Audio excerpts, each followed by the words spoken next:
Hello, everyone. This is Marianne with the Sustainable Living Podcast. Today, I'm so excited to bring you another segment from Pia, whose whole emphasis is on sustainable travel. She discovered a company where you can rent outdoor equipment. I'm so happy to have found out about this, and I think I will utilize it in the future. The other segment is with Emily and with Colleen, and I'm not even going to attempt pronouncing her last name because I know I'm going to butcher it, and I don't want to do that.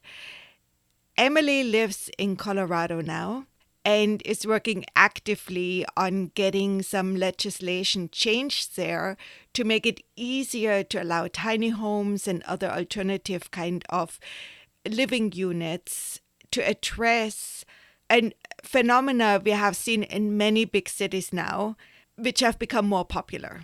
And what we are seeing is that more and more people with money are moving there. Housing prices are going up, and pretty soon the population who lived there cannot afford it anymore, or people with a regular job are suddenly priced out of the market. Colleen is also wanting to address it, and she's running for a local office. I think you will enjoy this episode, especially in several states. We had primaries now, and we have seen a lot of people run for office which hadn't done so before. And this is something we all can consider.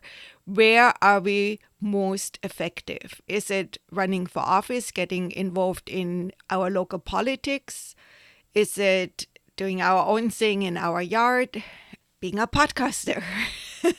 So many different ways to impact what is going on in the world. Without further ado, here is Pia, followed by Emily.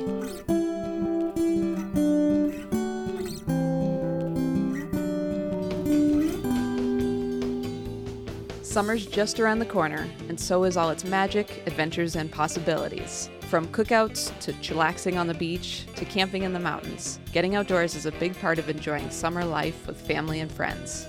As we're planning out what we want to experience these next few months, let's factor in our sustainable living goals. For me, that centers around making my outdoors activities more sustainable for my life and for the environment. I'm not sure about you, but I often feel conflicted with the activities I want to get involved in. It's amazing to try out things like camping and surfing, but when you think about the gear involved, it can also feel very overwhelming. You think about all the stuff you need, how much you need to spend just to try something out, and when you throw in wanting to get pieces made in the most sustainable way possible and doing all the research that's involved with that, it could be very hard to come up with solutions. I'm not the only one who realizes this obstacle. Right now, the entire outdoor industry is geared towards the idea that you kind of have to consume to get outside or consume to travel. And we're really about experiencing outdoors and not owning the gear to experience it. For an idea of how to be more sustainable with our outdoor activities, I was excited to talk to my new favorite people. My name is Ross Richmond, and I'm the co-founder of Koozie Gear. And my name is Rochelle Snyder, and I am also the co-founder of Koozie Gear. Koozie Gear is an outdoor gear rental company based in LA. So Koozie Gear is all about supporting people to experience the outdoors and not owning the gear to experience it. And we're changing the way that you think about getting outdoors and proving that you can access really premium gear without the need for ownership. And so with Koozie Gear, we're helping people get the gear they need to spend the quality time they need to be outdoors and to feel really good about that experience. I've always been interested in trying out new activities, and that's why gear rental is so appealing. Often, if you want to try out an activity like kayaking or mountain biking, your options are pretty limited. You either have to buy equipment to own, or you're stuck using rental equipment wherever the rental shop is located, like a specific bay or a lake where a kayak company operates. And though I love kayaking, I certainly don't have the space to store a kayak. I asked Ross why they started their company. So we started the company largely because we felt that the outdoor industry ignored those who really revel in dabbling. Most companies encourage you to invest in lots of gear. It's oftentimes very expensive. And there's a whole host of folks like us who weren't interested in owning the gear, but were really interested in the experience of getting outdoors. So we felt that in order to make that option a possibility for folks, we needed to make it really convenient, offer hassle-free on-demand gear without having to have that big expense of buying it. So we were looking around and there really wasn't anything out there besides this traditional rental market, which was often low quality, really inconvenient, and doesn't offer a great customer experience. So we thought there's an opportunity to start a company that could flip that whole idea on its head and offer really high quality premium gear that gets people excited to rent and get outdoors. Rochelle told me about a specific example for the benefits of Koozie Gear in LA and why they're continuing to offer more and more gear options. One of the only places you can get surfboards is on Venice Beach. And if you live in Los Angeles, or even if you're visiting Los Angeles and you're thinking about surfing, some of the best surf spots are not in Venice Beach. And so thinking about how we can help people kind of expand their area of experience by offering really awesome gear and also offering the opportunity to kind of break out beyond the traditional locations that the gear is really targeted in right now. And if you're a dabbler like me, gear rental is the perfect sustainable solution. One of the things that we love about being sustainable with Koozie Gear is that you can actually do a lot more by renting. You don't have to worry about like, am I going to become a surfer or am I going to become a kayaker or whatever these different identities are. You can stay true to your dabbling self and you get to experience a whole bunch more stuff and figure out what works well for you. And that actually happens to be the sustainable choice as well. Another benefit of gear rental, they help newbies get equipped with the right stuff. When we hear back from customers who come back from their trip and they might have been a little bit nervous at the beginning of their trip, there's like 5 folks going, they're the 6th one, and they didn't have any gear, but their friends did. And they get back and they say, like, we arrived at the campsite and you had everything we needed and we had the best gear. And we felt like total rock stars because you thought about all the things we'd need, kind of planned it out for us or planned out for me. And I kind of showed up and everyone was like, where'd you get this stuff? How'd you know about that? Like, oh, you brought this like great piece of what have you. And hearing them come back all very confident and feeling like it wasn't that difficult to get out after all. And those are the kind of things where we feel like we're a part of their adventure. Maybe it's the only time they're getting out to camp that year. And it's kind of this really exciting time for them. And then we get to like share in that success almost. So now how does gear rental work? Ross laid out the process for me. We kind of have 2 types of folks. We have some who like to call and we help them through that process on the phone. But really the main way that people rent with us is they go online, they can select the gear that they like and book it through our online booking app. And they select the time that they'd like and they select the day they want it delivered and the day they want it picked up. And we provide all the logistics for them. So it arrives on the day they need. They take the equipment, they get outside. And then when they get back, we come and pick it up and it's all ready to go. And if you think, oh, I have a tent, I don't need to think about this option, think again. Their list of equipment is extensive. Koozie Gear offers camping gear, so we offer tents and camping stoves and coolers. And the amount of gear they offer is only growing. We're rolling out new gear constantly, and so some of that new gear that will be coming is backpacking gear, mountain bikes, surfboards, kayaks, yoga mats, slack lines, stand-up paddle boards, rock rings, which help you with climbing. There's really nowhere to get a bouldering crash pad unless you want to buy one. And so we'll be offering bouldering crash pads. They also offer the goof board. A goof board as well, which helps you strengthen your ankles and your legs for surfing. People are sometimes ask us, like, I go to work during the week. Is there anything I can do to like practice my technique? And they're very excited about this, you know, and we're like, well, actually, and we found this goof board and we got really into it. So that's when we offered it. It's important to remember that enjoying the outdoors doesn't have to be a huge camping trip either. Sometimes people, when they think about getting outdoors, they think, I have to go camping and it's this big foray into the outdoors, or I'm going backpacking or surfing. And I think we're trying to dial that back and say, you can really go camping for just one night and feel really good about getting out of the city for one night. Or with slacklining, you can get a slackline and go for the day and spend your day outdoors in a beautiful park or a beautiful forest and get some exercise, feel really good about yourself, kind of experience the outdoors in a new and different way that's really exciting. And so with slacklining, it's a really fun activity. It's fun to do with your friends and compete with each other. Some people find it really easy and they're natural like Ross, and or you're me, and it's struggle sauce. But Ross explained why Koozie gear makes a great sustainable option for your summer and your year-round adventures. Part of the thing that we feel that the outdoor industry is missing right now is a conversation about all the things that it takes to go traveling and the sustainability conversations that really need to be taking place around that. So right now, the entire outdoor industry is geared towards the idea that you kind of have to consume to get outside or consume to travel. Like you need to buy this perfect backpack, or you need to come into this store, and the whole incentive structure that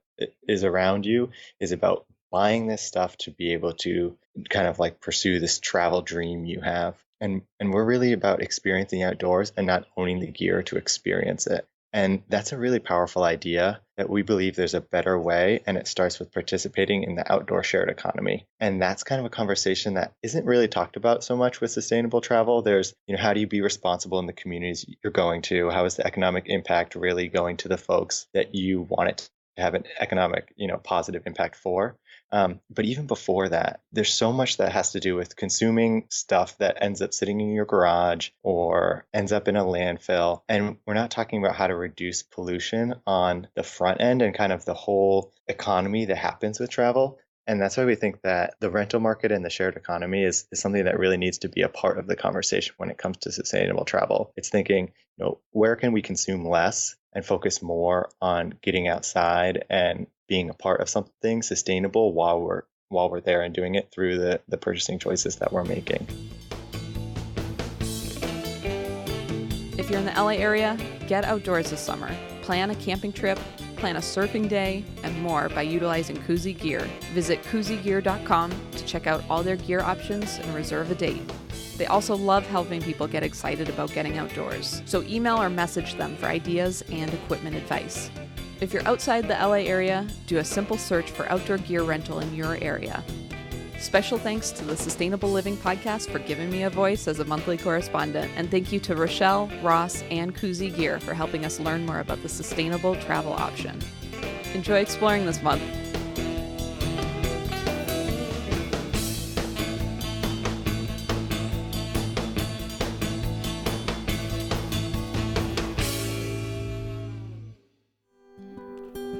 Hello, I have a special guest today. I'm here with Colleen Zahradnicek. Welcome. Thank you so much for having me, Emily. Colleen lived in Denver for over 30 years. She moved here with her children in 1984. Her parents moved here from northern Wisconsin for a better quality of life. And her husband and Colleen are raising their daughter here for the same reason. She is a real estate agent, and over the past few years, she's seen the availability in homes drop with the prices going through the roof. Hardworking middle-class people can barely afford to live here, with the average home in Denver now over $500,000. When she experienced an influx of people all wanting the amazing life Denver and Colorado can provide, because of the lack of long-term vision of many city and state leaders, we have been unprepared for the growth, and we now find the city playing catch-up to accommodate everyone who is here. We see this lack of vision in many areas, including the lack of permanently affordable housing, the increase in the homeless population, and our ever-growing traffic, combined with lack of resources allocated for innovative public transit. This is one reason why she is running for city council. She wants to preserve the wonderful quality of life that brings so many here and keeps us all here. And to do that, we need to focus on the needs of citizens. We need leaders who aren't afraid to stand up for what is right, even if it's difficult politically. Whew, that bio is so inspiring, which is why I wanted to get you on the podcast. I recently moved to Denver, Colorado for the same reasons that Colleen mentioned, and I was able to meet with Colleen to discuss tiny houses. So that's why we're here today. And Colleen, welcome again. Thank you again so much. And I would like to start with, let's talk about the lack of affordable housing in Denver, what it currently looks like. Yeah, that's a great question. So I am a real estate broker by trade, and I am often asked, are we in a real estate bubble? That's what everybody keeps seeing, because we have seen prices increase in our housing market about 10% year over year, which is incredibly high. Typically, a normal market will maybe increase by 2 to 3%. So we're seeing property values grow almost exponentially, and people are scared that we're going to go into another deep recession like we had in 07, 08. We are not in a housing bubble, however. It is very difficult to get a mortgage. There are people still moving to Denver like yourself, although you're not necessarily increasing the housing prices with your own tiny home. But we have more people moving here every day. We still have a positive population growth, and we are at least a minimum of 30,000 units short of having anywhere near a balanced market. So people always say, oh, it's a bubble, and it's really not. It's leading to increased housing prices. We have a lot of people moving in from places that are a lot more expensive than Denver, like San Francisco, New York City, and Chicago. And they get here and say, wow, I can buy a house for $400,000 or $500,000. That's amazing. And they have a yard, and there's the beautiful city and the mountains. And so they're buying property. But for those of us who are from here, we're going, well, wait a minute, we don't have $400,000, $500,000, $600,000 necessarily to buy a home. You know, there's not a lot of people working in the Silicon Valley type industries. So a lot of the people who've been here for a long time are feeling very, very displaced. There's a lot of people who really cannot afford to live here. They're spending more than half of their income on rent or on their mortgage. And there's a high majority of not just people in Denver or in Colorado, but in the country that are simply $1,000 emergency away from being completely financially ruined. So part of our housing affordability is a supply and demand issue. We have a lot of demand and not a lot of supply. Recently, we've also had some issues with the city government kind of dropping the ball on some of our permanently affordable homes. We had about 300 that were deed restricted, so they couldn't be sold for more than a 2 to 3% profit, and they had to be sold to income qualified people. So not just anybody could buy them, but someone needed to meet certain strict criteria in order to qualify to buy these homes, and that helped keep them permanently affordable, so they weren't selling for market rate. Well, the current administration, unfortunately, wasn't really doing their job, and they lost about 150 homes in that program. So they just have discovered recently this year that about 150 out of the 300 homes have been improperly sold over the past few years and now are not in the permanently affordable category because regular people bought these properties, which is pretty horrible to say the least. And there's a lot of kind of confusion as to what's going to happen next. What are these homeowners supposed to do? They didn't realize they bought property that shouldn't have been market rate. They paid market rate. The city is requesting them to sell at a loss, which it can really, it could take these people down financially if they were forced to do that. We also have a very small budget for our affordable housing units in the city of Denver, about $15 million, which is a drop in the bucket when the average home in Denver costs $500,000. So it's really not, we don't really have a lot of leaders who are standing up to the developers and really being as forceful as they need to be to make sure that regular people like our teachers and our firefighters and other first responders are able to live in the city that they serve. That's another reason I'm running for Denver City Council. Well, I so appreciate your perspective. I know we were running a little bit into that in Minnesota as well, and I was just amazed watching these developments go up. And, it's supposed to be supply and demand. And I was kind of like, well, yes, people want these big homes, but that doesn't mean that they can afford them. So, why aren't there smaller, maybe 1,000 square foot homes going in instead of these like McMansions with 3,000 square feet? And because that's what the developers want the most bang for their buck. So I feel you, and coming from an outsider and seeing the housing prices here and seeing the devastation, it was really disheartening. And as far as moving forward, how do you see different options like tiny homes, ADUs, container homes? How do you see that kind of fitting into Denver? Is there land availability? Because I know we talked about in our meeting about how, the beauty of these smaller homes, whatever type they are, is that you could have a piece of property that was deemed sort of like unusable, but maybe, 2 acres, you could fit 10 tiny homes potentially. We don't want to be sardines, but, you can certainly fit more as far as getting, like you said, professionals in there that need a place to live. So I guess, how do you see kind of those smaller homes fitting into Denver in the future? Yeah, absolutely. So another problem that we have definitely in Southeast Denver, where I am running for city council in District 4, we do not allow ADUs or accessory dwelling units on our properties. We have rather big lots in general. My home is about 1,000 square feet, a little bit under, but my lot is almost 7,000 square feet.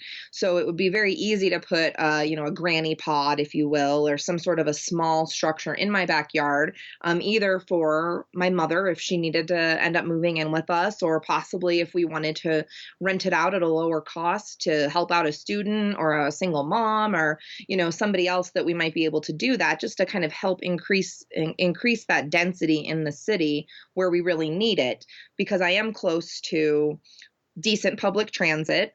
We need to make our public transit more robust, but I am near a very heavy artery where I live. So somebody could easily, let's say, live in our backyard and take the bus down to the city to work if they needed to. Unfortunately, we can't do that because I can't build an accessory dwelling unit in my yard. Similar to tiny homes, I know you have obviously run into zoning issues everywhere with where do we put the tiny homes? What is it? Is it a mobile home? Is it a small home? What do we call it? Is it an RV? And the fact is that city council is in charge of zoning, and it is something that if we had the political will and the motivation, we could solve these problems to get together and say, hey, we need housing. Let's make this work, instead of wondering why we can't make it work and going back and forth about how difficult it might be. Land is very expensive in Denver right now, for sure. However, as you mentioned, there are certainly probably places that are a little bit less desirable. We definitely have not been using things like community land trusts as much as we could or should. So that is something that I would love to see happen in the Denver area market, probably with tiny homes as well, to keep the value of the land. But instead of passing that cost onto the consumer, it just stays in the community so it can continue to build wealth and stability, which I know that's something else we talked about in our meeting, that, a lot of the people who are in the tiny home movement are looking to build real community, not just, put a house on wheels and drive around, because as we talked about, it's expensive to do that. So you're really trying to find a home to make, have a community garden, have space for your kids to play. And I think that is very desirable to a lot of people in Denver and around the country. I think it would be great to see more tiny homes, accessory dwelling units, any kind of containers that we can use to help house people at various levels. I really appreciate you saying that, especially, the part about, we sit here frustrated as a group of politicians, and we're over here saying, well, we have the solution and we will meet all your standards, all safety codes. We will fit it into the current system. So it'll be interesting to see the next couple months or potentially a year how everything sort of plays out, because we are, as a movement, not just tiny homes, but ADUs and yurts or container homes or whatever, that structure looks like. We're starting to really bring in a lot of professionals. So what I'm noticing, especially in the tiny house movement, is we're bringing on these professionals and we're saying, hey, show us how to do this in a way that meets all the current building standards, septic, fire safety, all that. So we're kind of at this turning point now with this movement, is we actually have the backings to say we are exactly a home.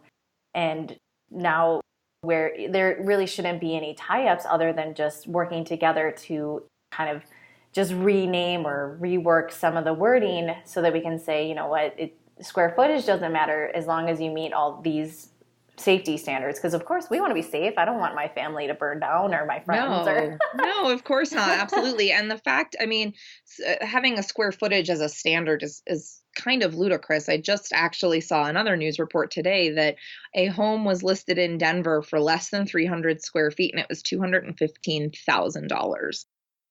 Which is crazy. This is, I know, something else you and I had chatted about also. One problem that, we tend to run into with tiny homes or accessory dwelling units, those kinds of smaller structures, they don't tend to cost as much. I know we talked about some tiny homes can definitely reach over $100,000, but in general, they're not that expensive. Accessory dwelling units are definitely not usually that expensive. But the other problem is the financing for it. Banks aren't going to loan a 30-year fixed mortgage for a tiny home of $50,000. And unless you already have $50,000 laying around, you are probably not going to be able to get the financing for that. So, there's definitely ways we can take care of those kinds of things. For example, instituting public banking. I know that there are people in Denver, some other people who I am running, who are running for city council as well, who are very for a Denver public bank. There is a gentleman, Bernie Dowhitt, who is running for the treasurer of Colorado, who wants to have a Colorado public bank and divest all of our money from Wells Fargo, where it is currently, to repopulate our money back into the state. And, Wells Fargo is currently earning interest on money from Colorado. Why doesn't Colorado earn interest on the money from Colorado? And then we can also decide, we can give different loans to people. We could decide, hey, let's give loans for tiny homes here locally and reinvest in our community. So there's definitely a lot of things that are great ideas that are out there. The problem obviously tends to be is that a lot of these great ideas aren't necessarily making the right people a lot of money, and they push back very hard. So big developers push back very hard, big banks push back very hard, and it's just kind of a matter of who's going to push harder, what do we really want for change, how do we really want our lives to be. And I know you and I also talked about this, having children. We definitely are looking for the future. I want my daughter to grow up in a society that values fairness and opportunity and responsibility. And that's not being shown in Denver City. It's not being shown in a lot of state governments. It's not really being shown across a lot of the country. And I think that there is a big push for that for our children. I think people are getting tired of the status quo. I hope, at least. Oh, yeah, I hear you there. And I definitely am running into a lot of people that feel the same. And I think it's a really interesting what you brought up about, the money in certain hands, because when you think of things like ADUs in a backyard, yes, certain people won't be making money, but the community at large will be making money. For thinking of my parents are still very healthy, but they're in their mid-70s. And so when we had our large property and home, I was like, oh, that'd be great. We could just get a little ADU back here. And instead of spending all my money on at least medium quality nursing home, ideally great quality nursing home, I would be spending that money on just caring for her. And we really do a disservice to our aging population, because a lot of times what can be afforded is not necessarily safe or healthy for them. And to have these ADUs, we can really, our money is going to be spent back in the community instead of some of these, nursing homes or, private nurses or things, when we can really be there for our family longer. And the same goes for, having a tiny house or even an ADU with, basically a tiny house is an ADU, because at this point we are about 95% ready to have a system that would make it on a foundation. So basically when I say tiny house, it's pretty much the same as ADU, because you would, remove the wheels and it essentially becomes a home. But when you think of it, thinking of the community, like when we had our large home, we had a friend in the basement. I mean, it was wonderful. Like, you're helping each other out, and instead of spending our money on our mortgage, we could go out in the community and support local businesses, volunteer, or support local charities. So I think it's really a shift in thinking as far as we really can be using our money for things that support the local system instead of things like mortgage and maintenance. And there's just so many avenues that we can really be all feeling much better, and people are going to feel healthier. They're going to go out and do more things instead of always feeling like they're surviving instead of thriving. Absolutely. And I mean, study after study shows that individuals who are aging, when they are aging, they thrive when they're around people, when they're interacting. So the fact that we are shutting people out, and it's not because, we are cruel individuals, it's just the way our society is functioning. We have many people send their parents to, nursing facilities because they aren't unable to financially or physically take care of them. Sometimes that is a fine fit, and other times it's really not that great. Same thing with public schools. There's a lot of amazing public schools.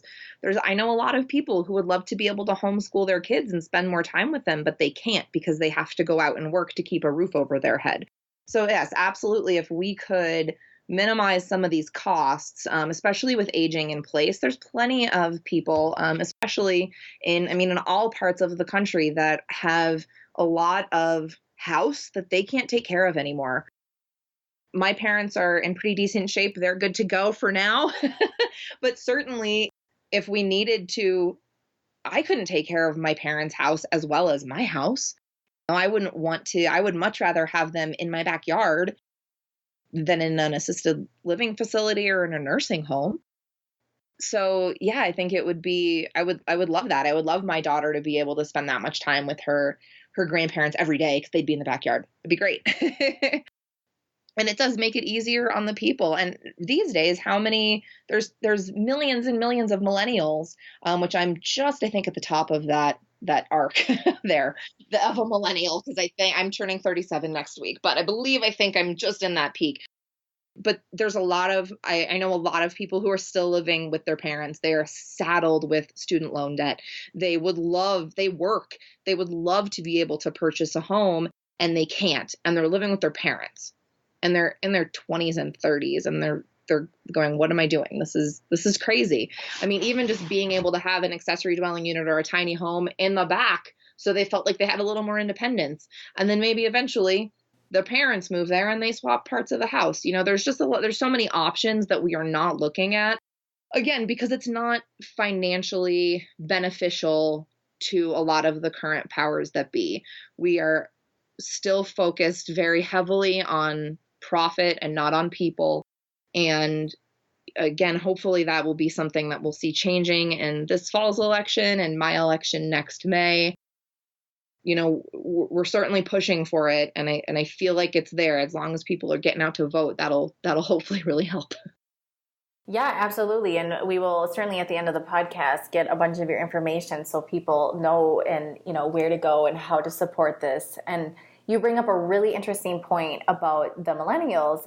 I'm also on, that upper end of it. And we do have student debt. And I think it's kind of an interesting life that we live in right now, where especially young moms, we're barely getting by, right? There's barely any support. And, of course you can get to know your neighbors, but I've lived in several suburbs, and it's just, there's something different about it. There's something different about that versus when we've been in RV parks or, other more smaller, where everyone's sort of like facing each other. And it's just a different feeling, and it's a different way of helping each other. And ADUs could help with that too, especially young moms starting out, single moms, or even not being a single mom. I mean, we're trying to live on one salary with our family and actually eat something other than mac and cheese.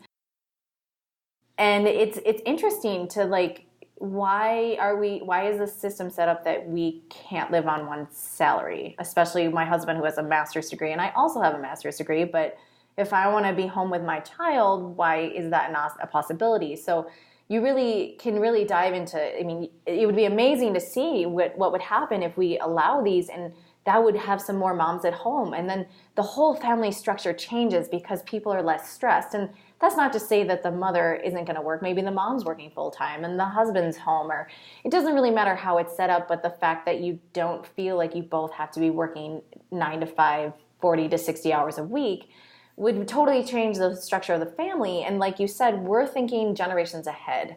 So if you have kids that are well adapted and have that sort of like wonderful, loving attachment to their family versus feeling that stress of the parents always just surviving and trying to get by, it'd be really interesting to see. You know, obviously the money is going to go again back in the community. People are going to start little gardens, and just really it goes into surviving to sort of supporting each other and working together as a common goal. So I think there's really great things. I think people are motivated. I definitely would ask for those of you listening to this podcast to get involved in your local government. That's kind of my next question, Colleen, is I used to come from the perspective of, oh, it doesn't matter what I do. It doesn't matter what I say. It's just the system. It's how it works. So where do you see local government playing a role in sort of moving, you know, legislation and laws forward? Right, absolutely. So it's actually funny because I've always voted.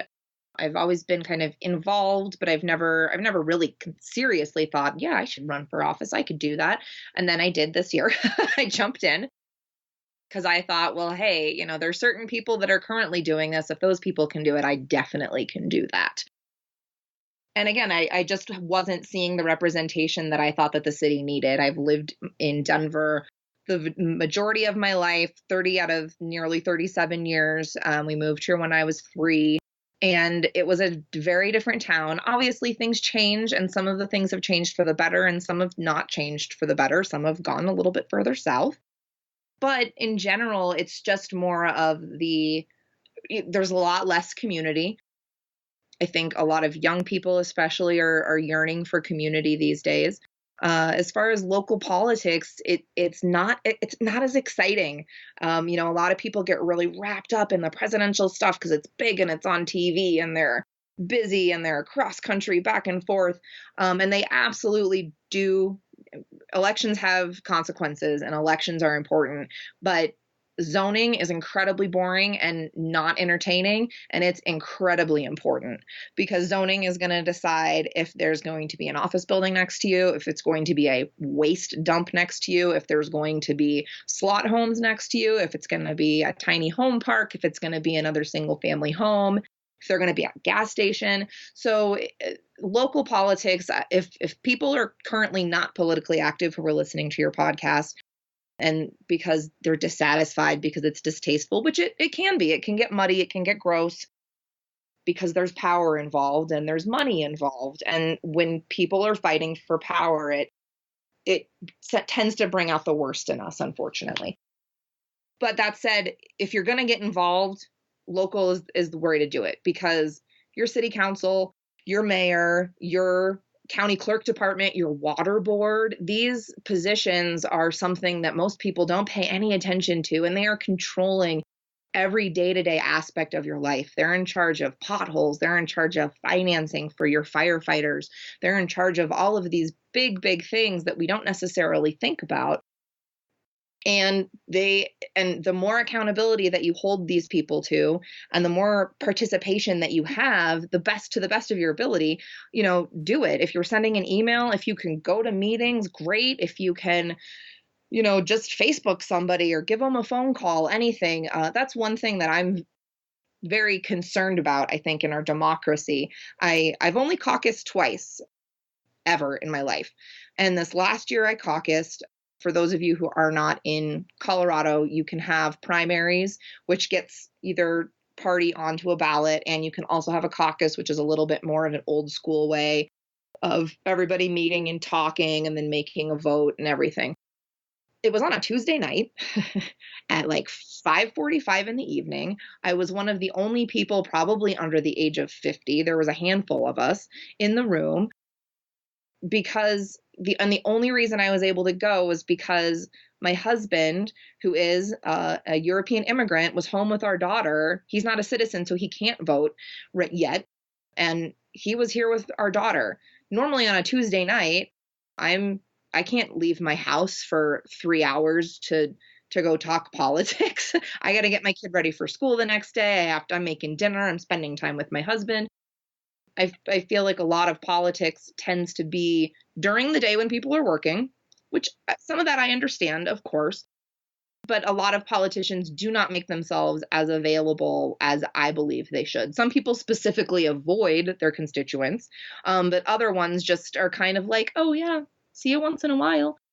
I definitely will have consistent office hours. I plan on doing Facebook chats with people, on their time where it's easy for them to have just as much dialogue with the community as possible. So it's not, oh, I voted for you and I talked to you once and, the community's going to get tired of seeing me, hopefully. Like, oh, there she is again. Oh, there's Colleen. Because that happens. You have to show up in order to be heard. The old saying, the squeaky wheel gets the grease, is just as true as in anything else. So yeah, local politics is, again, it's not super exciting usually, but it is very important. And if you are in Colorado, if you're listening, we do have a primary coming up here at the end of June. You can, if you're unaffiliated, this is actually the first time an unaffiliated voter can vote either in the Republican primary or the Democratic primary, which is pretty cool because primaries are usually only for people who are registered with the party, and people who are unaffiliated or independent are actually more of the population than, registered Democrats and registered Republicans. So if you're in Colorado, it's a great time to really examine the candidates, see what they're talking about, and, make your decision there, because that will decide who is on the ballot in November and then who will continue to represent you for the next 2 to 4 years, depending on the office. You bring up such a good point. Can you imagine what would happen if, these people were available, or the city council meetings were like on a Saturday? Right. Absolutely. They're on Monday nights in Denver. And up until recently, they weren't even like they're recorded. And so you could watch them later. There is one city council member who has started to Facebook Live them. I don't actually know if he's even allowed to, but he's fantastic. And he definitely, records the public comment and everything. But yeah, it's like 5 o'clock on a Monday. That's not a really convenient time to get down in the middle of the city with not great public transit, and the parking is not fantastic either. So it makes it very difficult for average people to participate, to pay attention. And again, I think there's probably a reason for that as well. The more people know, the more they're going to realize, wait a minute, I don't like that. And then they're going to hopefully stand up and say something and push for change. And yeah, I don't know. I doubt that we could move city council meetings to a Saturday, but I work on Saturdays. I'm in real estate. I work on the evenings. Like that's when people are available. If I only showed houses, on a 9 to 5 basis, I would have no clients ever. Like, yeah, you have to accommodate people when they're there. You have to meet people on their own turf. And I think too often politicians forget that they are public servants. They are there at the discretion of the voters, of the people, and that's who they are serving. They are not serving the big money donors who got them elected. They are not serving the corporations who are trying to continue to keep them in office. They're serving the people of the town, of the city, of the state, of the country. And that should be who their concern is, not that they're dialing for dollars. Absolutely, because they made the choice to give those dollars, but that doesn't, that's their choice, right? You don't have to, that doesn't make you have to go their direction. Absolutely. And I think it's interesting to me because when I'm thinking Monday at 5, like you're cutting out like all of your young, like middle age, younger population, which are the ones who actually probably have some opinions about this stuff. So right, absolutely. Well, and I think it's so funny because for years we tell young people that their voices don't matter, right? How often do people just kind of shut down the young people and say, oh, well, you're only a teenager. You don't know anything. Why should we listen to you? And, go back, like, you see when kids are walking out of school because they're afraid for their own safety. So they're protesting things or they're supporting their teachers. You'll see comments saying, go back to class and learn something. are you kidding me? They are learning something. They're learning that democracy matters. I think people forget that our founding fathers most of them were incredibly young. These were young men who they rebelled against an empire. That's the students always are the forefronts. In the Vietnam War, it was the students who are now in their 60s and 70s, right? So, I think that that's something that we see forever and ever. And then, they go, okay, fine. Well, why should I then, if people are just going to dismiss me, then I guess I don't have anything to say. But there are more millennials and more, what's the next one? Gen Z? Is that the next one after that? I can never keep up with all the generations. The one after, the Parkland generation, if you will. I'm so excited. I'm so excited for those, for them to continue on their path. I was a senior in high school in Colorado when Columbine happened. And I'm going to be 37. So that was almost 20 years ago. And it is so sad. I wish we would have done something then. We didn't know that it wasn't a one-off thing, and then over the last 20 years, we've been seeing more and more violence happen. And finally, thank goodness, there are now young people standing up and saying, nope, we're done. And we as the adults have to support them on that. And I think that's another thing we see in politics a lot, is to see that, a lot of the old guard doesn't want to give up their power. So, and, I joke that I'm excited for someone younger than me to kick me out of city council in a few years. It's not even a joke. In Denver, we can serve 3 terms, which is a total of 12 years. I pledge that if I'm honored enough to get elected and become the next city council person in Denver District 4, that I will not serve more than 8. And I don't even know if after 4, I might say, okay, that's enough. If you can't get something done in that amount of time, I don't think you're probably focused enough on what you need to do. So definitely see that a lot in Congress, of people who have just been there for 20, 30 years. Okay. And what's happened over the last 20 years? Right. You bring up such a good point, because I thoroughly respect youth, and sometimes I'm just amazed. I'm like, oh my gosh, you're so much smarter than me. Because oh gosh, no, don't say that. I can't expect to understand what a 20-year-old's feeling right now, because I didn't live it. I still grew up where we played outside, and I didn't get my cell phone until I was 16 and had my car. And even that was, barely a cell phone. You could call and play that game called Snake or something. Yeah. And that's when they still charged you for the minute. So you would try to hang up before the end of the minute. Right. So you didn't get charged to the next minute. Yeah. That's how old I am, kids listening today.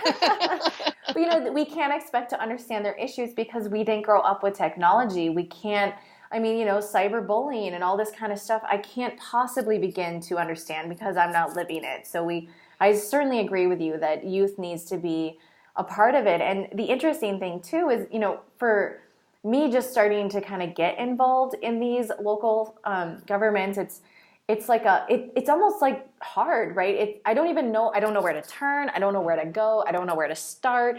It's almost like something that I don't know if we should be taught in school, or if it should be on the website, or here's some ways to get involved. Here's where to start if you have an issue. Or it's almost like they make it so that it's a little bit unattainable. And especially if you think of, education-wise, I think there was some studies saying that the average American is at a 6th, 7th grade level. I hope that's not the case, but it wouldn't surprise me. We are a melting pot, and we're getting better. But if you think of it that way, there's someone at a 6th, 7th grade level is not going to know how to navigate some of these local websites or get involved, or so that would definitely be something that I would like to see, is showing us avenues on how do we get involved. Do you have any sort of information on that? So, like you said, some of the websites are not fantastic. You should be able to, I think reaching out to your local city council person, or if maybe you're in a smaller town, you might have just town council, just your mayor. It depends on the size of your city, how accessible some of the people may be. Find an issue and say, hey, I'm really concerned about XYZ. It might be potholes. It might be school. It might be, tiny homes. It might be pollution in the air. And, look it up. Where do I live? What's my voter registration information? That's usually the first place I would say, look up, how am I registered to vote? And then it'll break down. It's your city council district, your house district, your congressional district, all of those kinds of things. And it should tell you who your reps are. Reach out to them. Most of them, even, people that I might not necessarily get along with, or my opponent, we don't disagree on everything. It's not that she's a horrible, evil person. Everybody, there is no such thing as a perfect candidate. Even if you are the candidate, there's still things you're going to go, wait a minute, maybe I shouldn't have said that, or I changed my mind on that. None of us are perfect. There is no perfect candidate. But, start by reaching out to someone and just give them a call. Hey, there's a pothole in front of my house. Who can I get to fix that? Or, I'm really concerned that the speeds are going too fast down my street. Who do I talk to about that? You can just make small incremental changes. I do think even more important than even reaching out to your elected official is go talk to your neighbor. Go meet the people who are in your community, and not just on Nextdoor, which is an app that I also use too, or just on Facebook, but get out in the community, get out during the day and talk to your neighbor when they're gardening and just, hey, how are you? I live next door. Just to kind of restart that community, because I think we've definitely lost that. I know back in the day when my dad lived in Levittown, Pennsylvania, when he was growing up, he knew all the neighbors and all the kids played together, and, the kids would run over and let's go see Billy. And then my dad would go off with his friends, and you come back at, dusk, and all the 1950s, 60s happiness that we hear about and we pine for. And, we can get that to a point again. We just needed to get out of our houses, get off of the internet that we love, and get into real community. And I'm not insulting internet community. I have amazing friends who I've met through Facebook. I have actually an amazing mom group that I met when I was pregnant with my daughter 5 years ago, just kind of through random other groups. And we formed a little small group, and there's about, 20 of us in there. And I've only met a few of them in real life, but they are amazing women. We've supported each other through struggles with motherhood and, all the kinds of things. If we talk all the time about, let's get a commune together, where can we all live and live in our little houses and, all hang out with each other, because it would be amazing. And so, yeah, you might not be able to handpick all of the people in your neighborhood that way. But you all do live in a neighborhood for a reason, and at least just to know each other. So you can say, hi, neighbor, when you're, coming back. It's kind of just some basic fundamentals of, treat people kindly, treat people how you would like to be treated, treat people how they want to be treated. Don't be so scared of strangers, and, be cautious, as you should, but talk to your neighbors, see what happens. What's the worst that's going to happen? So that can change community right there. Well, I agree 100%. I know we have always been those people that when we move into a new area, and we move a lot, we literally go door to door and we're like, hi, we just moved here. Here's our number. Here's so-and-so. Here's what we can provide for you. I specialize in child education. If you ever need a nanny or or if you want to work together with a garden. And there's so much to be said about that, and especially neighborhood watch. And there's just so many great avenues, and I would agree with you 100%. And I really appreciate what you said about technology, because I personally, there's kind of this movement in sort of my realm of, circle of people that, technology is bad and we have to get off of it. And yes, I agree with that to a point. I spend, probably 85% of my day outside because I'm spoiled and I homeschool.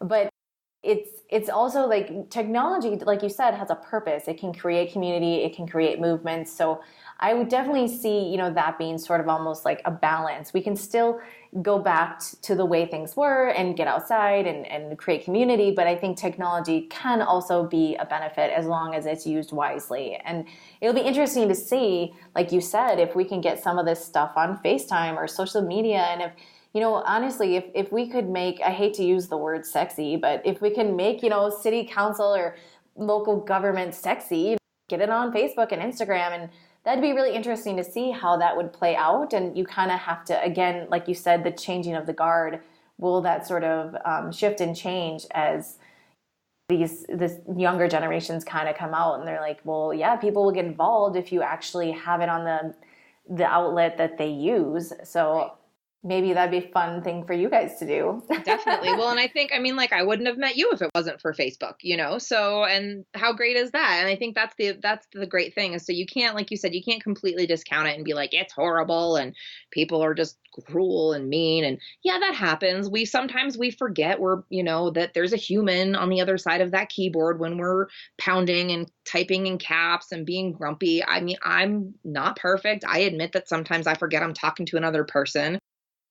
And it's certainly like I wouldn't use that tone in real life if I was talking to somebody. Sometimes I might. But in general, sometimes when I get really it's like, oh, wait, pull it back. You're talking to somebody. They have feelings, like, would you appreciate someone talking to you like that? Even if it's someone you disagree with. Pull it back, take a breath. Okay, let's try this again. So yeah, I think that, again, using social media responsibly and being able to use the good with it and try to keep away as much of the less good as possible. And I mean, absolutely, our kids are going to surpass us with this kind of stuff. I mean, my daughter loves to play Minecraft with her dad once a week. And she has asked me to play one time. And I had no idea what I was doing. And she would take the remote or the controller. It's a remote. See, the controller from me. I don't even know what it's called. And was like, Mom, you just do this. And I'm like, okay, great. And I'm like, oh man, like now I know how my parents must feel. And I'm like, guys, this is how you set up the wireless, or here's how you set up your printer.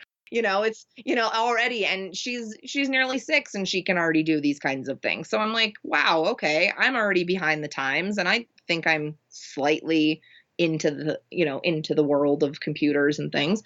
Nope, not with that. So, it's just going to keep getting that way. And I think we have to understand the role in technology and, again, just pay attention to it, because we can't get rid of it. It's not going to happen. These ideas that we can just go back 100%, and the idea that everything was so much better back in the day, also not necessarily accurate. So let's take the good stuff from what we had and try to reincorporate that. Let's keep the good stuff that we have now and get some more of it. And just, hopefully we can all push forward and see what we can do.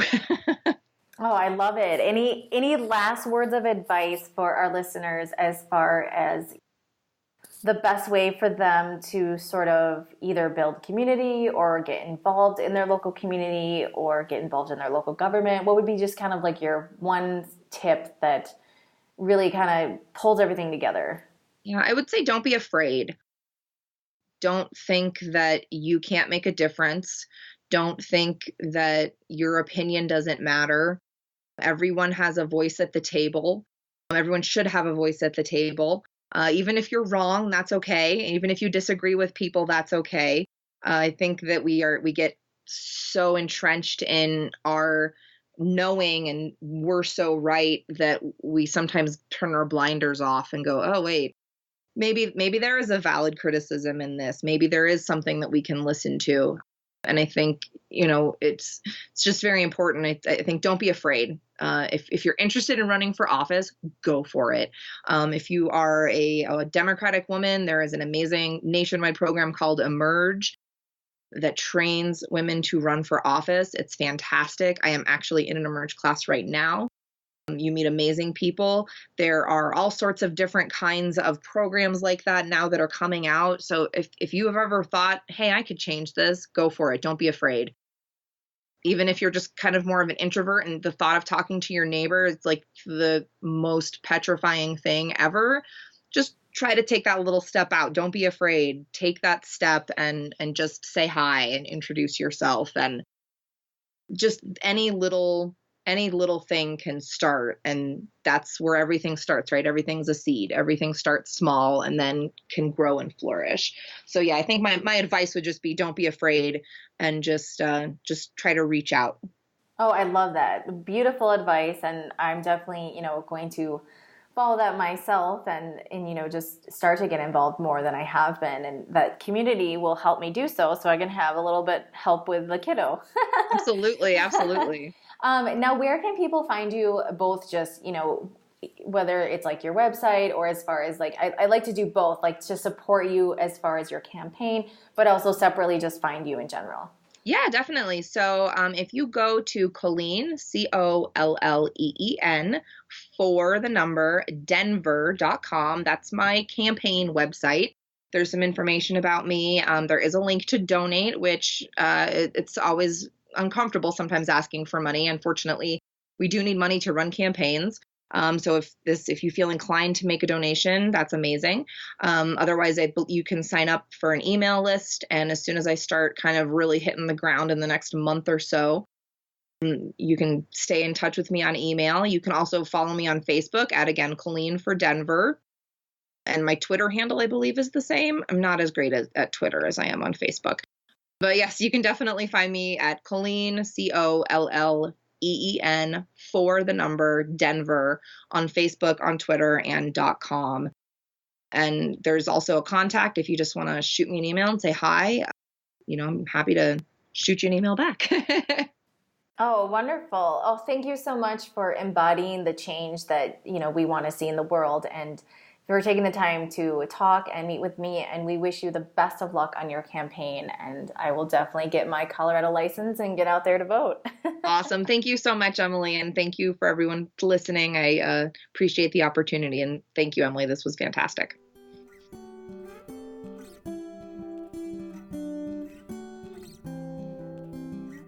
Thank you so much for listening. We hope we shared something which was useful for you. Please do let us know your thoughts, what you want to do, what you think is a good idea. You can always reach us at sustainablelivingpodcast@gmail.com. You can also interact with us on Instagram, Facebook. We have a page and a group. Both are called Sustainable Living Podcast. And of course on Patreon. I think I told you last time that I'm doing more of the stories. So that's your chance to get some of the background and see what's going on. Also, Patreon has a function now that people or patrons can leave messages there. So we can talk over there too, if you are not really interested in any of the other social media options. Thank you so much for listening.